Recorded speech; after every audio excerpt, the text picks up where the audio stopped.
And welcome to another Justice live stream. Yes, we are back for our weekly little show we got going on that we're doing pretty much on any show that Marvel and Disney are putting out.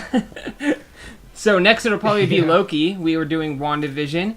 Falcon and the Winter Soldier has been going good. We're on episode 3 today. Yeah. And episode 3. Yeah, and I kind of got a little list here. Things that have happened in chronological order throughout the episode. So, like we've typically been doing, we'll just kind of go through it and then just kind of interrupt each other when we have something interesting we want to talk about.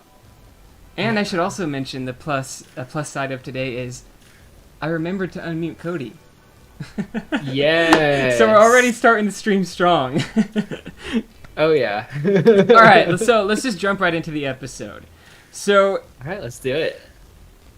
So, like we said in the last in our last little stream, it's probably going to start with them meeting Zemo in prison, and then that somehow leading to him getting out. Whether that was going to be an escape, or whether it was going to be a deal, or whatever. Yeah. And honestly, I wasn't really expecting what it ended up being, but Bucky ended up helping him escape, and so it was both. Yeah. It was a deal and an escape. And it was like relatively easy, it seemed like, too. Like, I don't know, I just wasn't expecting it. I figured him getting out of prison was going to be like at least half of this episode.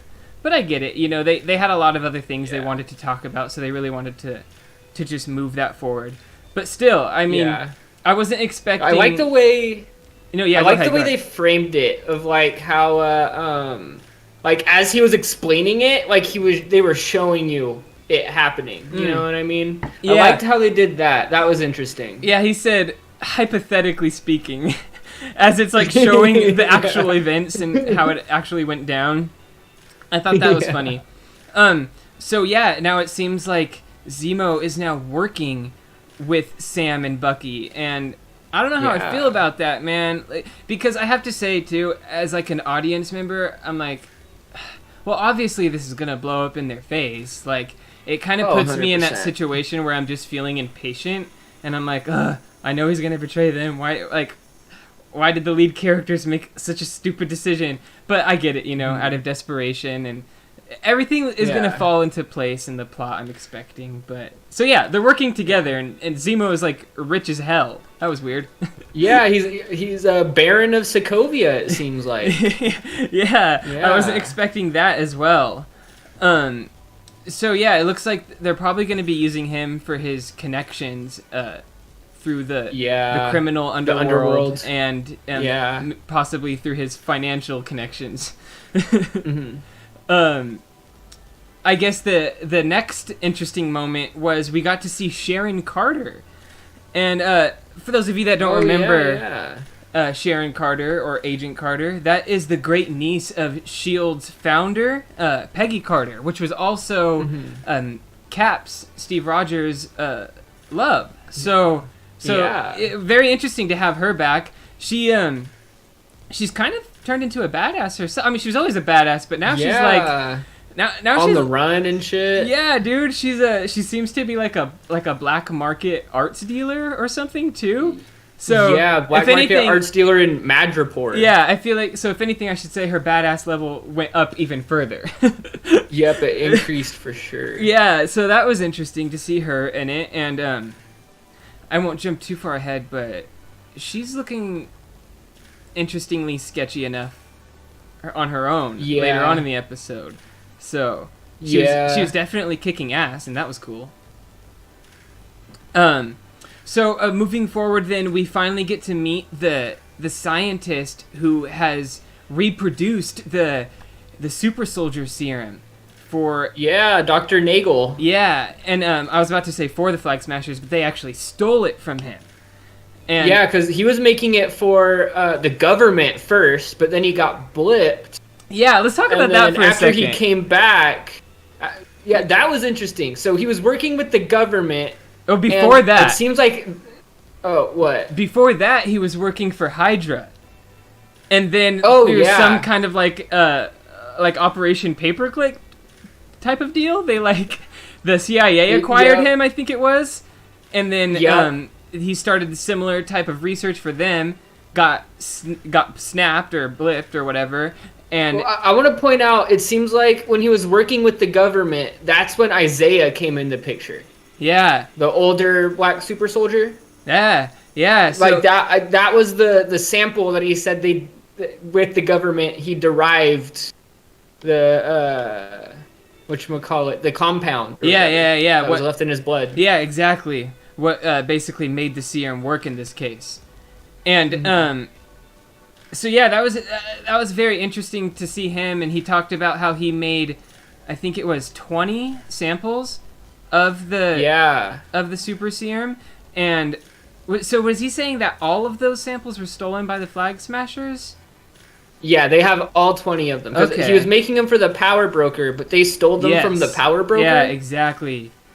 And but now, like, they actually are gonna try to use it to like negotiate with him. It looks like. Yeah, so that's what I was gonna say earlier. Is so he got snapped in the middle of him working for the CIA, and when he came back, his research was, I guess, refunded by this mysterious, interesting entity called the Power Broker.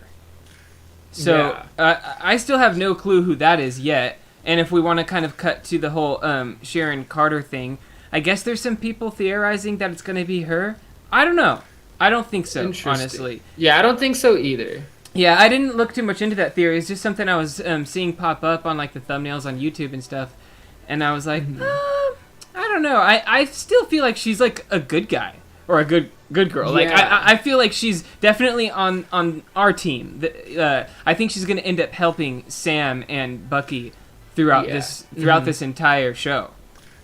Yeah, no, I would agree. Yeah, but do you Especially have with any her theories? trying to come back to the U.S. and stuff too? Yeah. Like if she was the Power Broker, she wouldn't have even needed to take that deal. Yeah, but I can see, you know what I mean? I can see how there's like some tonal differences in her character that people are like, no, she probably went down like a dark path. Like she's she's looking. It looks like she's art dealing in the black market. So who knows?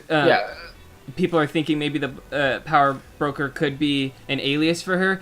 But in my eyes, even her doing art dealing through the black market might not mean that she's evil.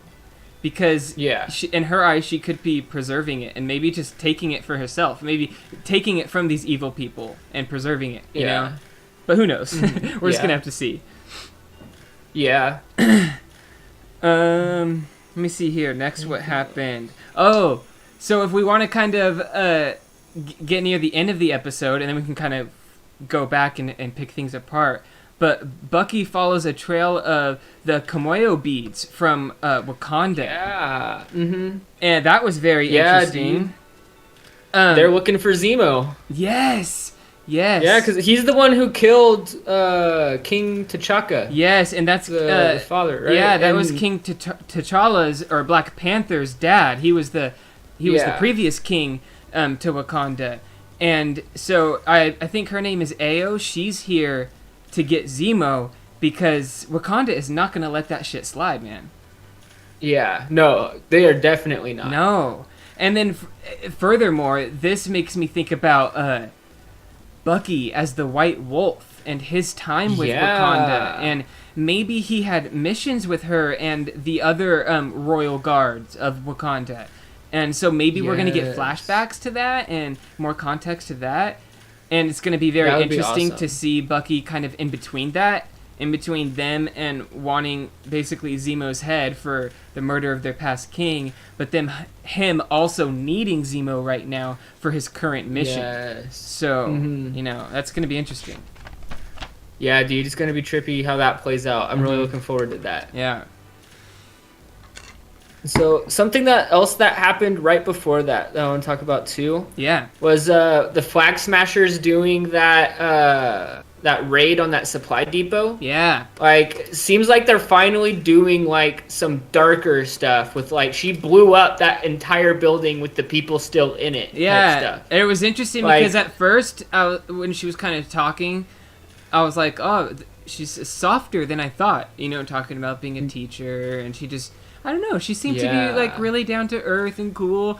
And then her buddy was like, yo, like there's people in there. She's like, this is the only way to send a message. This is or whatever she said, dude. And then I was like, oh, this is the only language they understand. Yeah, that's what it was. So I was like, oh, so she's dark. This is definitely a villain not to be trifled with here.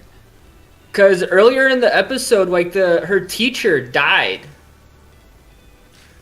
Is that what it was? And that the teacher. I think what it is like all of these flag smashers. I think they were like a group together that had this teacher as like sort of like helped them grow up, you know what I mean? Yeah. Like, and probably like during the blip. Right. She was the one who like raised them almost, and that's why they're so tight together. And so I think like when she died in the displacement camp, I think that transitioned Carly more into like the darker, you know what I mean? Yeah, you're totally right. That makes total sense. Man, that's so sad too. It definitely makes you have sympathy for the villain, which I like. It makes the stakes higher. So go ahead. I would say because like when it's just cookie cutter evil, like then that just makes stories boring. You know what I mean? No, yeah. 100%. Like that's why it's great. Like when you can like you almost root for the villain, but then they like do stuff that makes you not want to root for him, but you still kind of want to. And exactly. And that was like, in my opinion, what made WandaVision interesting, or one of the things that made WandaVision interesting, is that you're like, is she evil? Is she not evil? Do I feel bad for her? Do the ends justify the means? So that all those questions popping in my head, that makes a good villain, or a good story. But I do kind of also want to talk about the serum, the super soldier serum specifically here for a second, and the flag smashers, and the fact that what was the scientist fella's name again that created Dr. Nagel. Yeah, Dr. Nagel. He mentioned that he has a more pure or more perfect form of the serum. He's saying like it doesn't bulk you up. It doesn't have like the steroids effect and everything. It's simpler. It's more subtle. Yeah, it's more subtle. That's what he said. And I'm seeing, dude, some great theories online. I guess they were floating around even before this, and I haven't really stopped to smell the flowers on this one to put it. But there's people thinking that the secret ingredient that made Cap's version of the super soldier serum work was maybe the heart-shaped herb from Wakanda. Interesting. Yeah, because remember that's the herb that they would take like before they would battle each other. And it would give them like increased strength and speed, stamina, endurance, all the like typical stuff. But it didn't do. It was more in a subtle way, just like in the way they're talking it didn't here. Bulk them out. Yeah. So I think, but there's lots of intelligent people online thinking that might have been the secret ingredient to the super soldier, and why it didn't work out for other people like Red Skull.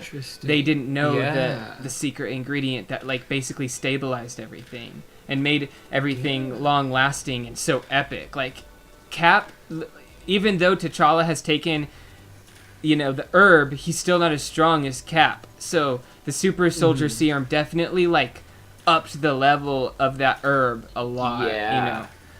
Yes, it added more to it. It like increased the effect with other stuff. Yeah. So it's cool that we're going to probably get to know more about the whole super soldier serum and everything. I mean, I have to say, this episode, again, totally put my expectations in check. I'm like, okay, Aidan, probably no mutants. Yeah, probably no mutants yet. Probably no X-Men, no Wolverine. So we'll still have to see, I think, I still think that this is laying the seeds down for people, or not, for non-powered people against powered people, or what will blossom into mutants versus humans. And I think this, might slowly lay the seeds for that, or at least, I'm hoping for that. Yeah, because that's a really cool, like, even just whether it's mutants or not, it is a really cool dynamic. Yeah. But if they go with that, then like that, it's got to lead to mutants. You know what I mean? Yeah, and kind of to just touch on T'Challa's character and the whole Black Panther thing too. I'm wondering, because now that they're bringing Wakanda into it, I'm wondering if we're going to get some kind of hints to what's going to happen to Chadwick's character since he's passed now, and so like I wonder how that's going to. Is it going to be canon? Yeah, if he's gonna. Yeah, so maybe we might get some hints to that. But I've also seen people saying online they're probably gonna wait for like a bigger movie to give all of those specific answers where more eyes can be on it. But we might get some hints at least, you know, in this. So I'm curious to see where that goes. Yeah, that holds a lot of promising opportunity for theory right there. Yeah, the more they lead into Wakanda, the more, because I feel like even though we got an entire Black Panther movie, it still didn't actually show like sort of what it's like in Wakanda in a way. You know what I mean? We need so much more. We need so much more Wakanda. We need so much more Black Panther, and that's why it's going to be interesting to see how they're going to push that forward. Like, who is going to take up the mantle of the Black Panther next? Personally, I always hoped it would be his sister. I think a female Black Panther. Yes, no, I agree. Dope. And I agree. She's royal blood too.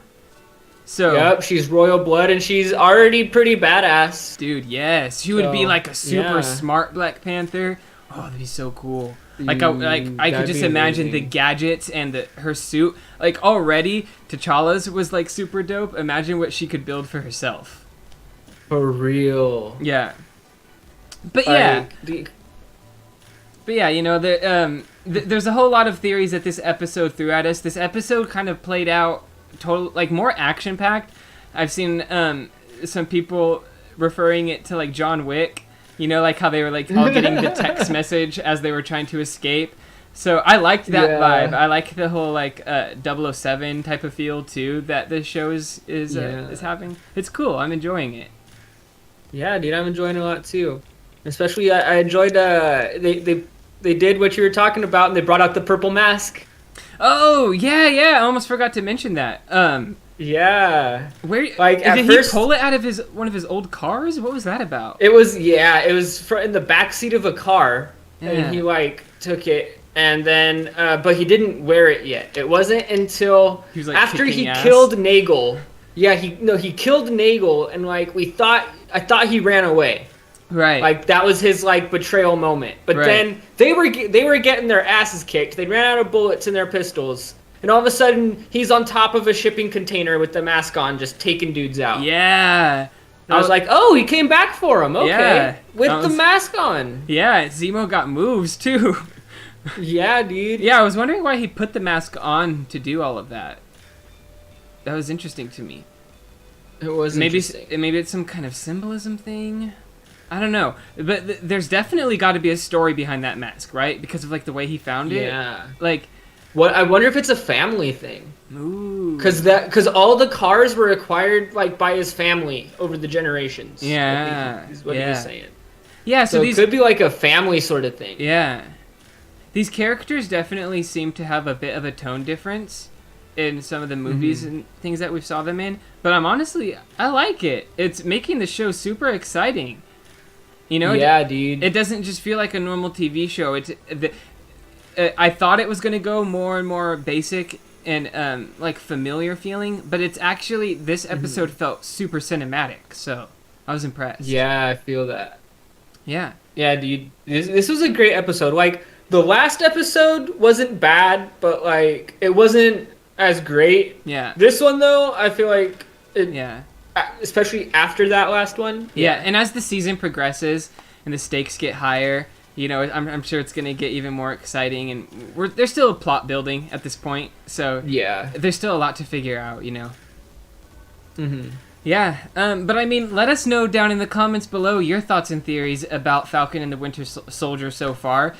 Do you think that this is going in a good direction? Do you like the tone of the series and how different it seems to be from other properties? What are also your theories about the Super Soldier Serum and Wakanda and the Black Panther mantle. I want to know all of that as well, so let us know down below. Yeah. And on that note, check us out on Facebook, Instagram, and Twitter at JustisBand. I hope everyone out there has an excellent week, and until next time, catch you on the flip. Yeah. All right.